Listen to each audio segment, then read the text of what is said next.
So this next chapter, chapter 3, I want to make sure that you all understand. Next Tuesday, when we talk about problem set number 2, take seminar self-quiz 2 with a quiz 2, all of that's going to be on the stuff we've looked at just now. So number of atoms, atomic number, mass number, molar mass, those kind of things.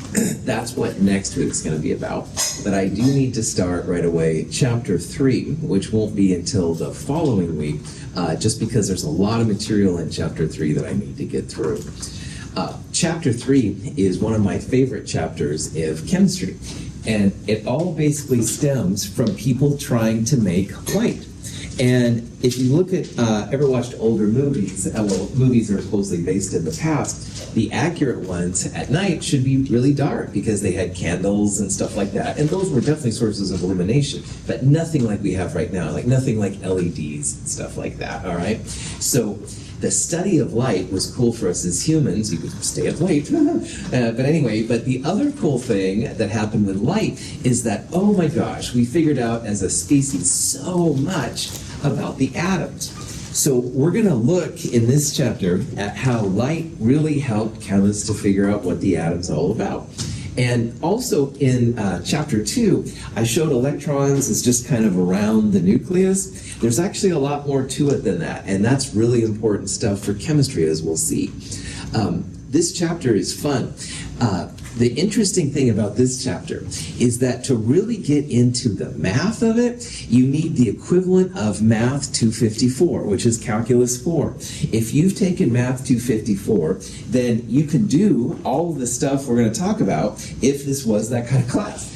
It's integration, stuff like that, spherical polar coordinates, jazz like that. But if you haven't taken those classes, don't worry, all right? This class does not have a prerequisite of Math 254, that's for sure. So we're going to use the results of these Math 254 calculations to give some really interesting things about how the atom is organized and how we can make the atoms do what we want.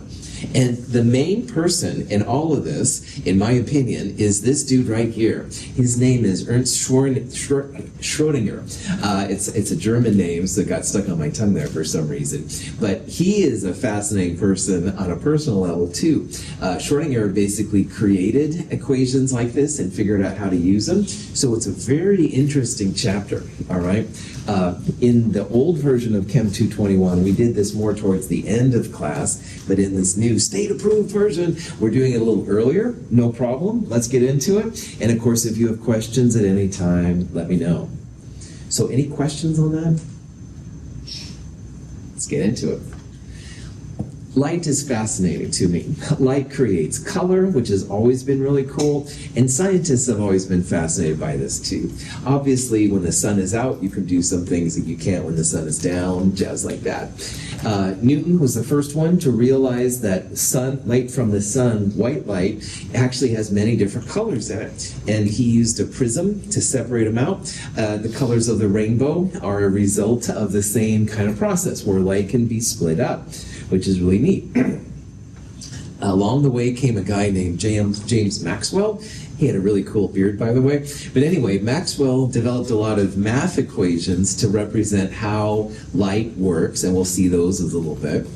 But the really interesting thing that scientists still struggle with to this day is that light isn't as simple as you might think, all right? Light can act both as a particle, like something with mass, and it can also act like a wave. So we need to talk in this section a little about what it is to be a particle, what it is to have mass, and also a little bit about what waves are.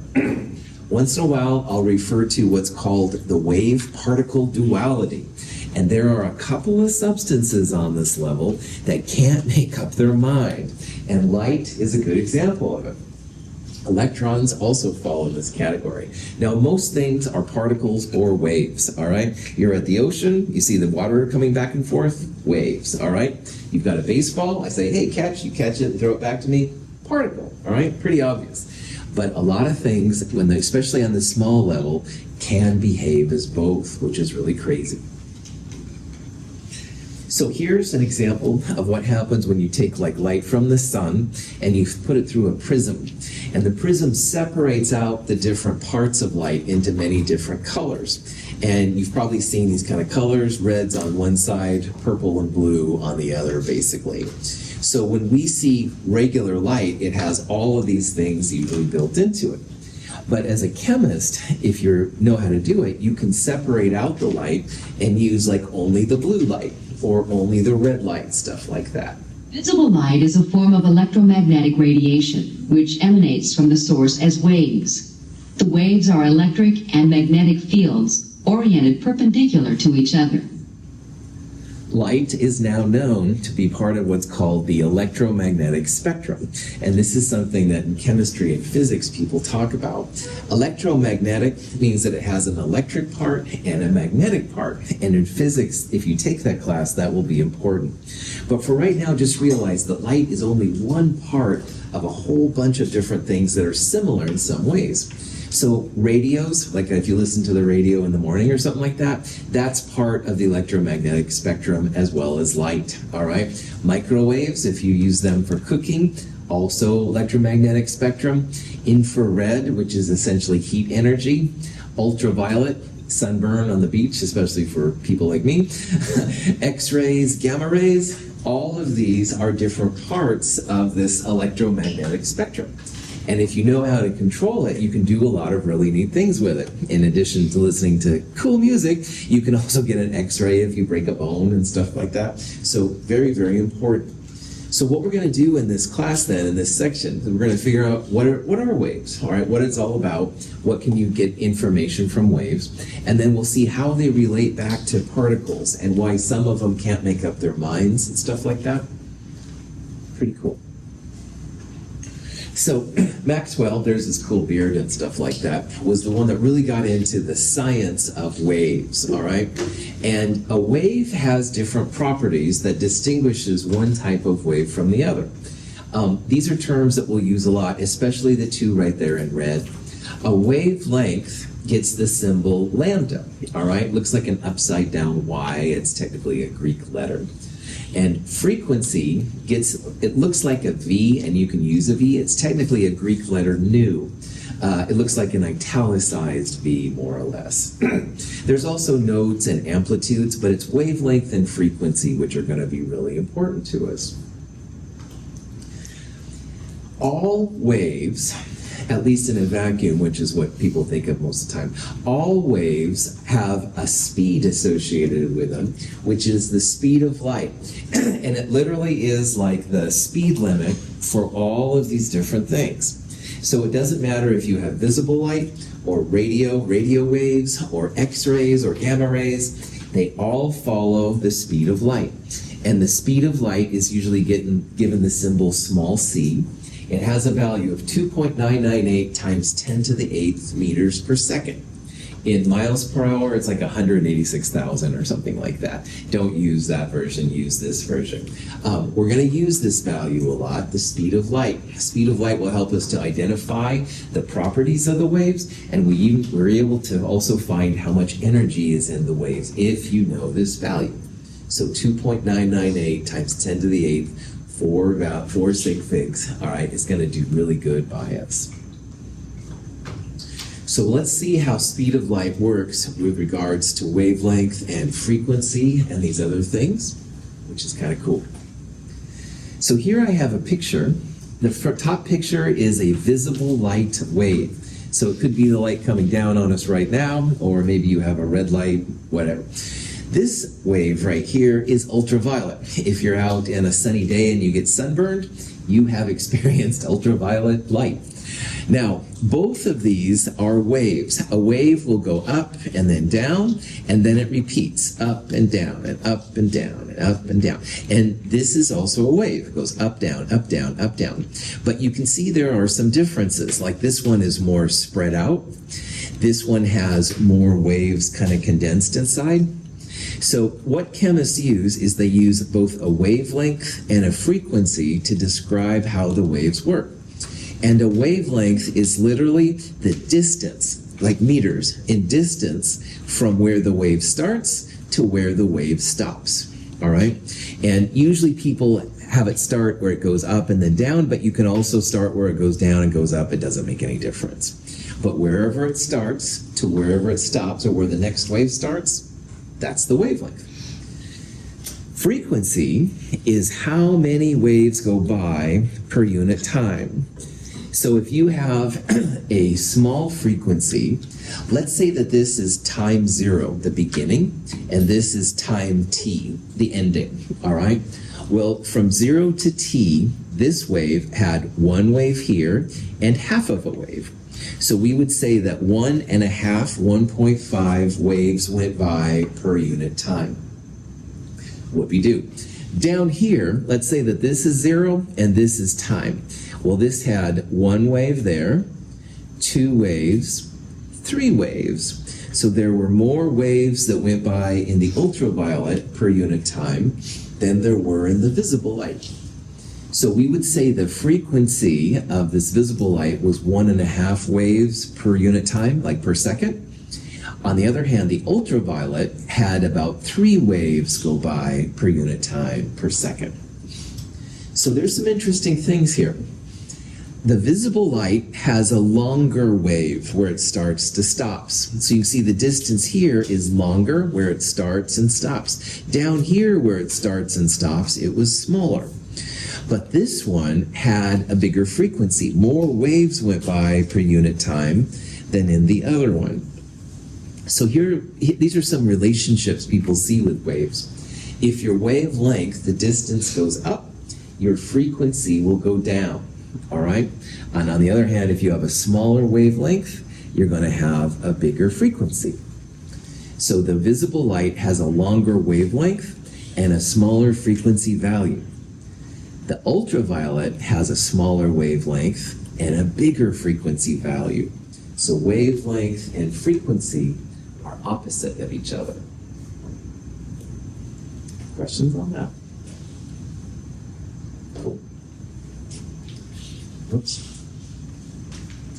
There are 2 types of waves.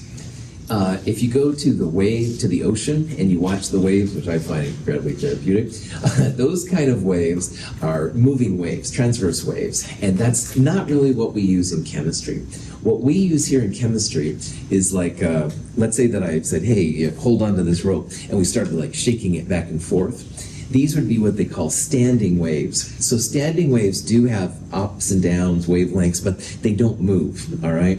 The waves at the ocean, which are what I always think of when I think of waves, those are moving waves. That's a different kind of wave. And if you just wiggle the rope a little bit, you'll have a wavelength, but if you wiggle it more and more and more and more, you can start to have more and more energy inside it. But if you start making wavelengths, there's always been a place where the rope goes back to 0 and where there's no wave, and those are called nodes. And nodes are actually important for chemistry. So a node is just a place where there's no wave activity. Nothing's happening in there. And I'll show you some examples of this here coming up. Okay, so frequency, which again gets that symbol nu, usually has some kind of unit like cycles per unit time, and the time is usually seconds, so cycles per second. But instead of using cycles per second, a lot of times people will use a hertz, Hz. Hertz was named after a scientist who looked into these things. Now the waves are distances, all right? They literally are how far it takes for the wave to start and stop. So you could use meters, absolutely, but what we're going to use most of the time is nanometers, like we talked about briefly on Tuesday. A nanometer is going to be very useful for the wavelengths of the kind of light we're going to look at. And the wavelengths get that kind of symbol lambda, which is like an upside down Y. Now here's the cool thing I mentioned very briefly earlier. All these radiation types, if you take the wavelength and you multiply it by the frequency, and if the wavelength is in meters and the frequency is over seconds, always equals the speed of light, all right? Always the speed of light. So the wavelength times the frequency equals the speed of light, 2.998 times 10 to the 8th. And from this relationship, you can see how as the wavelength goes up, the frequency goes down, because it's always equal to a constant. The speed of light doesn't change. So you have a bigger wavelength, you're going to have a smaller frequency. Or if you have a really big frequency, a big number of waves go by per unit time, your wavelength is going to be small. So long wavelengths are associated with smaller frequencies. Smaller wavelengths are associated with higher frequencies. And again, if you've got the speed of light and you have one of those values, you can calculate the other pretty readily. So, any questions? Okay. Visible light is, again, this wavelength frequency kind of oriented thing. So in this little picture right here, and also right here, red is kind of down here and blue is right there. And these numbers are the actual wavelengths of the light. So 700 nanometers, roughly, is the wavelength of red or orange light. And 400 nanometers up here, roughly the wavelength of blue or purple light. Officially, the thing for the light, the colors, it's Roy G. Biv. They use this in other science classes sometimes. Roy G. Biv means red, orange, yellow, green, blue, indigo, violet. And so those are the colors people usually associate with. But what I'd like you to do is check out this animation, because what we're doing here is we're changing the wavelength. So it was kind of blue, now it's kind of a green color, and now it's shifting to kind of a yellow color, and eventually it'll go orange and then red before going back to violet. But notice what's happening with the waves. The waves are getting longer, so the wavelengths are going up. So on this scale right here, the wavelengths are going like that. They're going from small values to big values. And as they go from small values to big values, the number of waves, the frequency, the number of waves that go by is getting less. Wavelength goes up, frequency goes down. So here's 1, 2, roughly 3 waves. Now we're losing part of the third wave. We've got 2.5 waves. You can see how as wavelength gets bigger, your frequency goes down. And this again applies to all the visible light, all right? Wavelength gets bigger, frequency goes down. Frequency gets bigger, wavelength gets smaller. So this inverse relationship is going to be kind of helpful to us as we go through this stuff. So red light has the biggest wavelength, blue light would have the smallest wavelength. But that also means then that blue light would have the biggest frequency and red light would have the smallest frequency. Questions? Okay, so let's say that we have red light and it has a wavelength of 700 nanometers. Remember that little dot there means that the zeros are significant, so this is a 3 sig fig problem. We can use this information to calculate the frequency.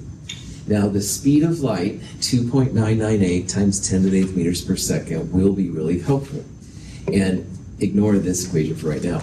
The speed of light c equals the frequency times the wavelength. And we want to calculate the frequency, the nu right here. So nu, frequency, is going to be speed of light divided by wavelength. But we've got to convert nanometers to meters in order to make this happen. And so this is why the nanometer is going to be something we'll use a lot on this section. So a nano is 10 to the minus 9. 1 nanometer, 10 to the minus 9 meters. So let's first convert our wavelength in nanometers to meters. And again, because 10 to the minus 9 is a nano, and we're using meters here, 10 to the minus 9 meters equals 1 nanometer. So 700 times 10 to the minus 9 in proper scientific notation, 7.00 times 10 to the minus 7th meters. And again, that's really small. A meter's about this big. That would be many orders of 10 smaller than that.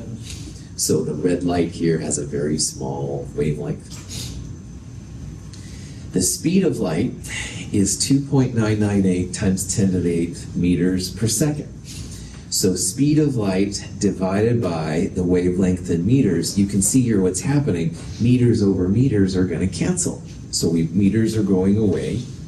And the frequency then, when you put 2.998 times 10 to the 8th divide 7.00 10 to the minus 7th, you get 4.28 times 10 to the 14th.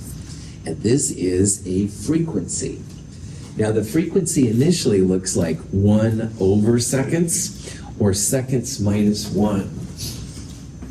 Seconds minus 1 is the same as 1 over seconds. If you see it, that's what it means. Instead of writing 1 divided by seconds, which is hard unless you have an equation formatter, second minus 1 is like the same thing, 1 over that. And if you still don't like 1 over seconds or seconds minus 1, you can also call it a hertz. Hertz was a person that did a lot of work in here in this field. So an inverse second or second minus 1 is a hertz. Either way is fantastic. If you have a radio in your car, FM radio is usually a megahertz. Mega is 10 to the 6. So the frequencies of your FM radio are roughly 10 to the 6 hertz. And an AM radio, I believe, is kilohertz. That would be 10 to the 3rd hertz. It's all coming together. Questions, any of this? So visible light is pretty cool. It's what we're used to. We see colors and stuff like that. If you're not colorblind, of course, that would be important. But if you aren't colorblind, yeah, it works out really well. You can distinguish things from each other, which is great. But the whole electromagnetic spectrum is much more than visible light. And again, you never have to watch or like any of the movies I reference, but in the Predator movie series, if you've ever seen them, Predator's and he goes to these different things and then finally he sees people that are hiding from him and stuff. Well, Predator's going through different electromagnetic spectrums because sometimes you can see things in other spectrums that you can't see in light. Our eyes are adjusted to light, so we think everything's that way, but it's possible to disguise yourself in different wavelengths. Again, don't go watch the movie just because I said it, but if you do see it, it's pretty cool. All right, Prof. Hat back on. So here's the whole electromagnetic spectrum as we know it. It starts with radio waves, which have, here on the top, they have pretty long wavelengths, 1 meter or longer. And radio waves are followed by microwaves. So again, our wavelengths are getting smaller and smaller. Microwaves are smaller yet. Infrared waves are even smaller. Our visible light is a very narrow part of this EM spectrum, but that's what we use and see and stuff like that. And then you get even smaller into ultraviolet, smaller into X-rays, and the smallest of all of them are gamma rays, 10 to the minus 12 meters. Really, really small. Again, visible light is roughly 10 to the minus 9 or so, 10 to the minus 7, 10 to the minus 8 meters, so it's smaller, but nowhere near as small as gamma rays. Radio waves, of course, are the biggest. Now, wavelengths are getting smaller this way. So on the bottom are the frequencies. Frequencies are getting larger as the wavelengths get smaller. Remember, they're opposite. So a radio wave has about 10 to the 8th cycles, 10 to the 8th waves going through per time. Gamma rays, way over here on the far left, 10 to the 20th waves per second. So a lot more times you're going to be hit by a lot more waves with a gamma ray than you will with a standard radio wave or infrared wave, stuff like that. So it's only because our eyes are adjusted to this very narrow part of the spectrum that's what we see.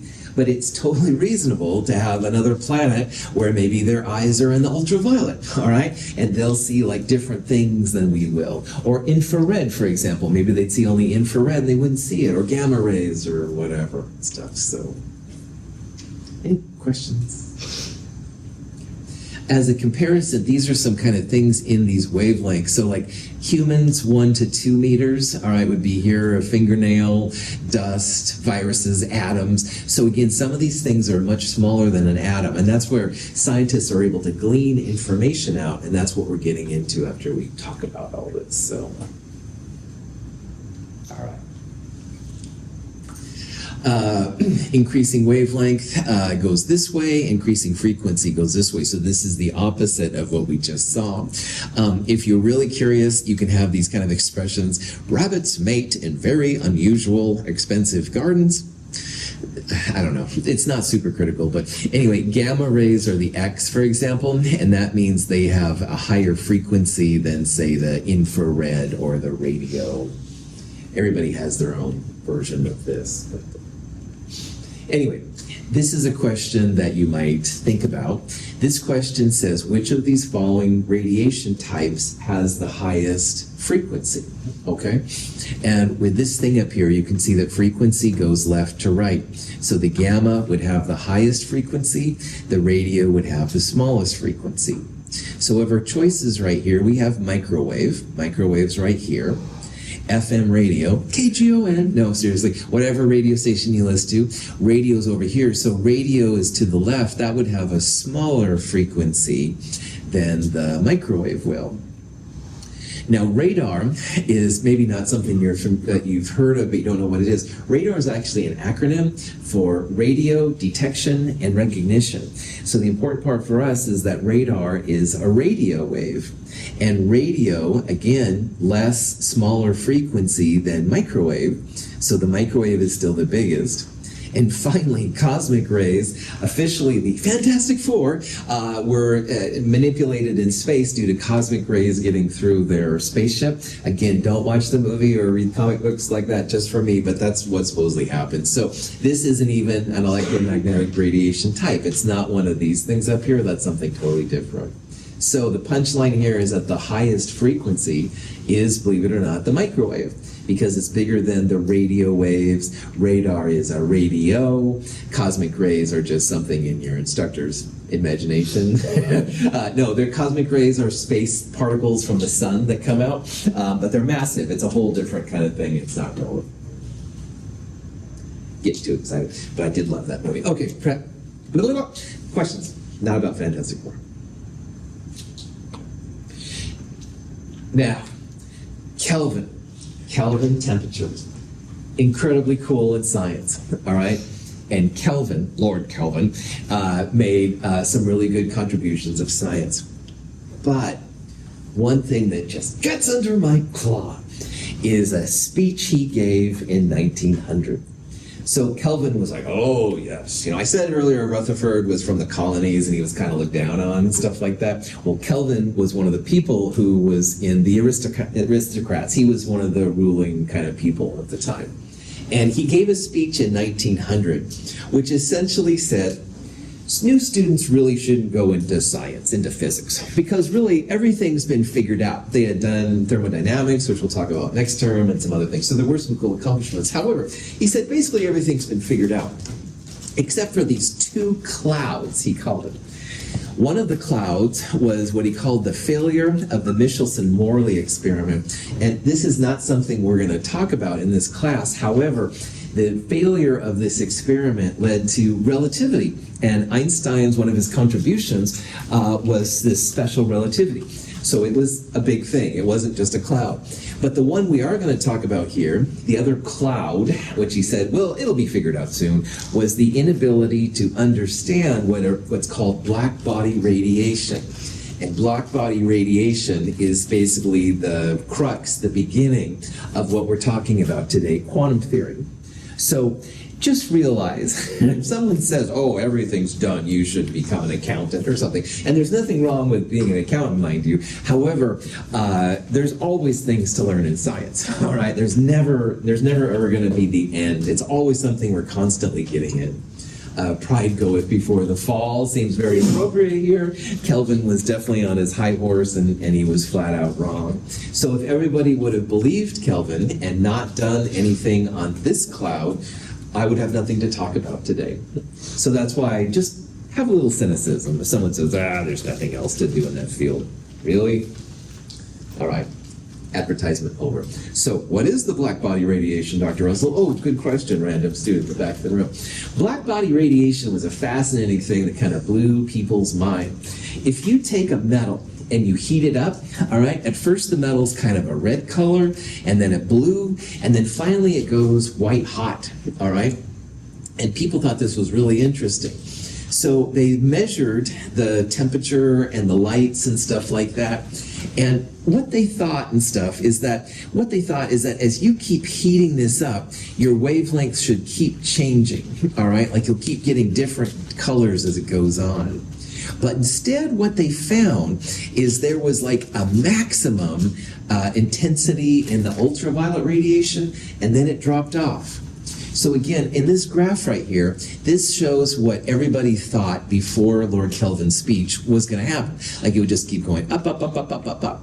But in reality, at all these different temperatures, what happened is there was a maximum amount at some value, and then it dropped off.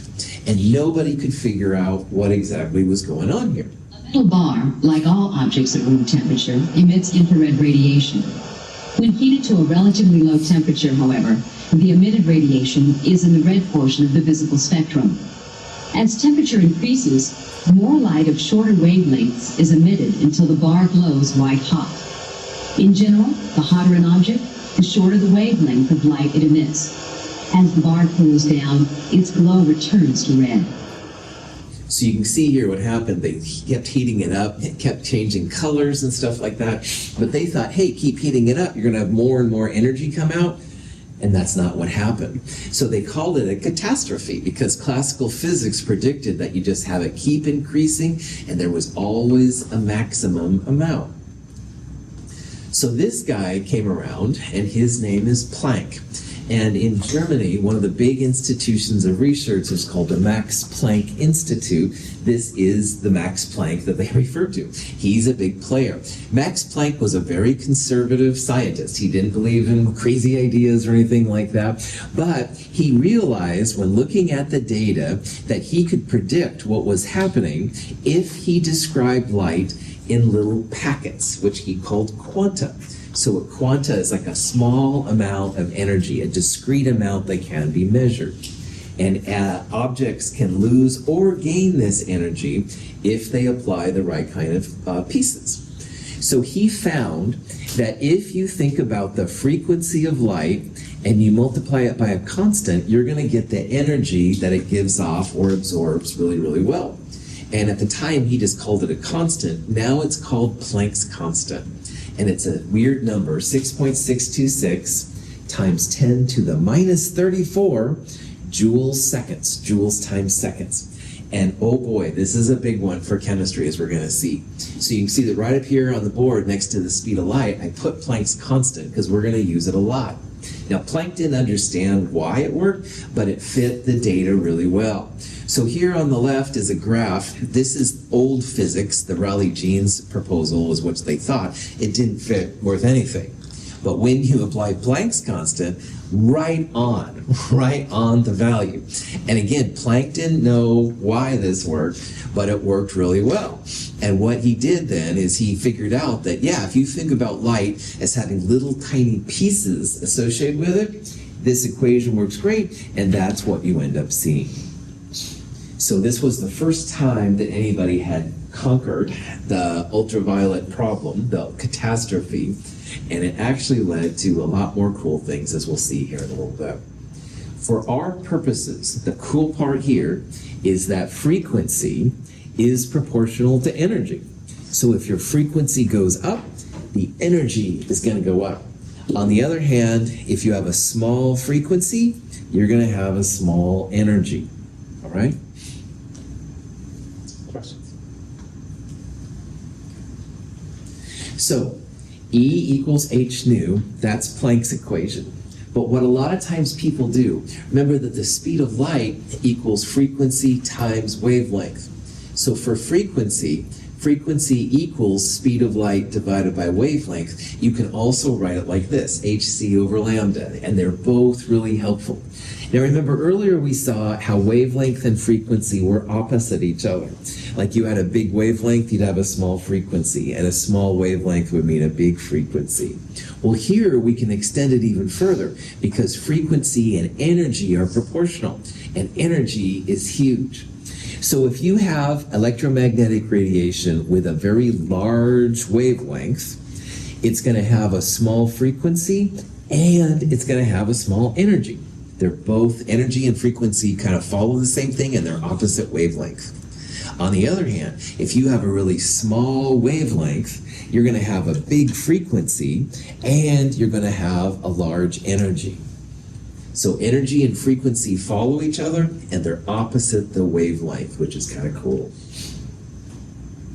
So here are three wavelengths. And you know that they're wavelengths because they all well, the first two anyway, because those two have the units of length, meters. All right, this is a meter and this is a nanometer.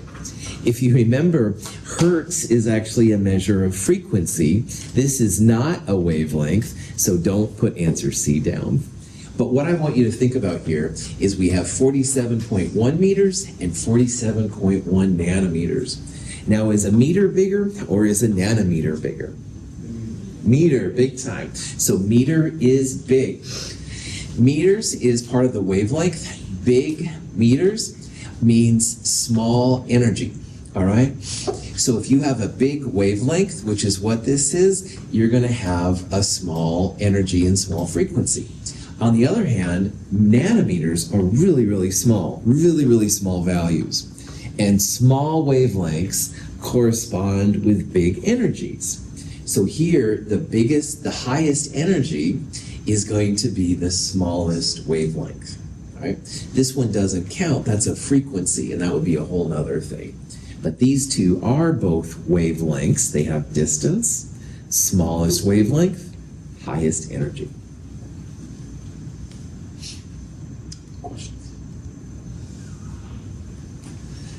Thankfully, Planck was told not to go into physics. Everything's known, says Lord Kelvin, snotty British aristocrat. Thankfully, he didn't listen. Yes, a little bit of rebelliousness can be really cool. Max Planck Institute, now named after him. Planck, anyway. Yeah. Okay, so Planck found that energy has little quanta. Energy can be quantized. You can have little bits of energy or a lot of energy, all right? And that was part of it, but Planck didn't really know what to do with it. But around the same time, this guy, Einstein, one of the most famous scientists of all time, and personally a hero in my way, Einstein did a lot of cool work, but a lot of it was in physics. And if you ever take physics, you'll talk about general and special relativity, which is cool, but more than we can talk about right now. But what he actually got his Nobel Prize for was something called the photoelectric effect. And he's not as well known for that, but it is really important for what we're talking about.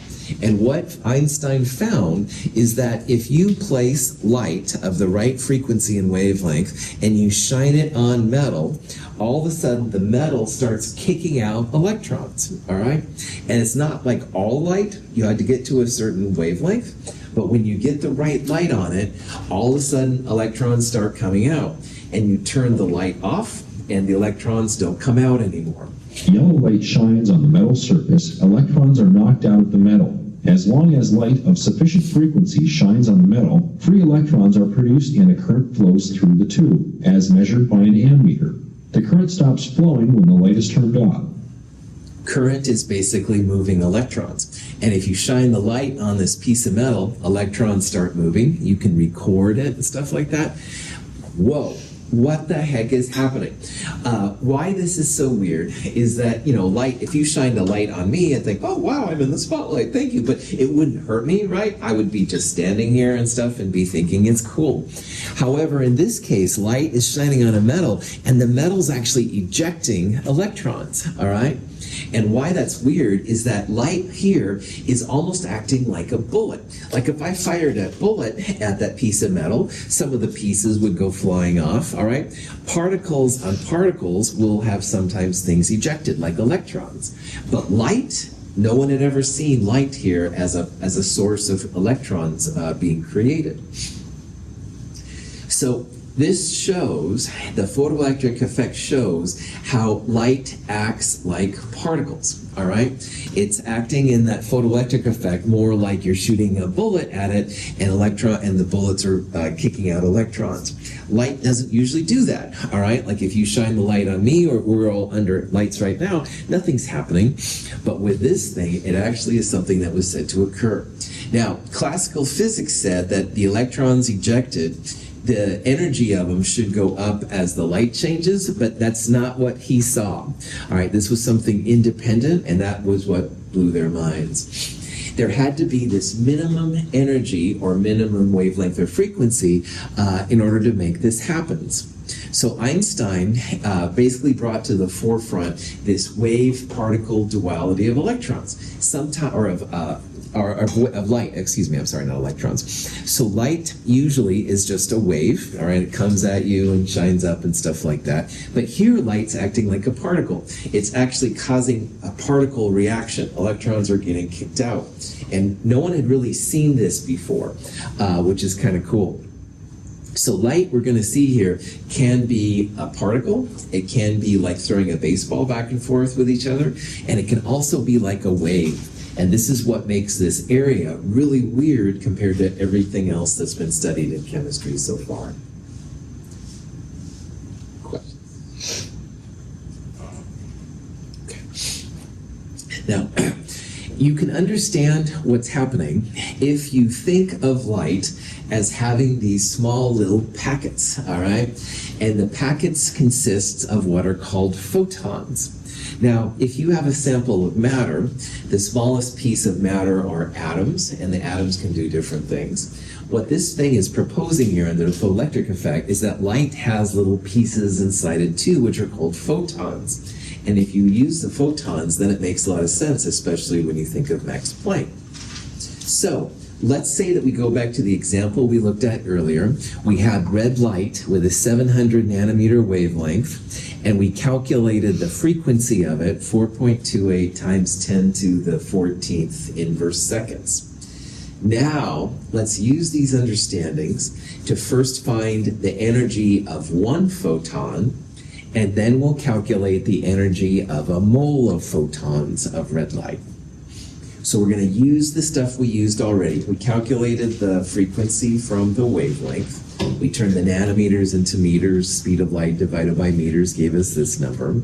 But now we're going to take it to the next step. We're going to find the energy of one photon of light, which will be pretty small. And then we're going to find the energy of a mole of photons. Cool. So what we're going to do here is we're going to use these values from earlier, and we're just going to extend it. So the energy of one photon is going to equal Planck's constant times the frequency. So h times nu. E equals h nu, also E equals hc over lambda, but to keep the calculations more simple, we'll just use frequency. So speed of light, 6.626 times 10 to the minus 34, times the frequency, which we calculated was this number. We end up with this number right here, 2.84 times 10 to the minus 19th. Joules are the units of energy, all right? So when we talk about energy, we're going to talk a lot about joules and how that works out. This is a really small amount of joules, so there's not a lot of energy in a photon, but each photon has this amount of energy. And you're like, okay, fine, great, whatever. Well, this is just for one piece of light. And in any sample, you almost always have a bigger amount. So let's pretend that we have a mole of photons, 6.022 times 10 to the 23rd. Well, instead of having this many joules per photon, there's an Avogadro's number of photons per mole. When you calculate it, you get 171,000 joules per mole. That's a little unwieldy. A kilojoule will be 1,000 joules, so we can convert joules into kilojoules, and you end up with this number right here, 171 kilojoules. Now, what's really cool to me about this number, and it will be cool to you by the Chemistry 222, is that this number represents the energy that you can break bonds. So there is a whole field called photochemistry, which is the chemistry of light. And people will just put a light on some chemicals, let it sit for a while, come back at the end of a weekend, and their chemicals are made. And it's a very clean system, and it's all based on light. It's not another chemical reacting. You're actually making the chemicals react because the light gives enough energy. So when I see this, I just get, oh, because my chemicals were always really messy and they were stinky and I had lots of waste and stuff like that. Boy, not with photochemistry. Everything's really clean when it comes to photochemistry, which is really cool. Questions? Okay, let's take a break. It's about 11:14. I will start up again at 11:20. I want to talk about the Bohr model before we leave. So take a break. I'll start up again around 11:20.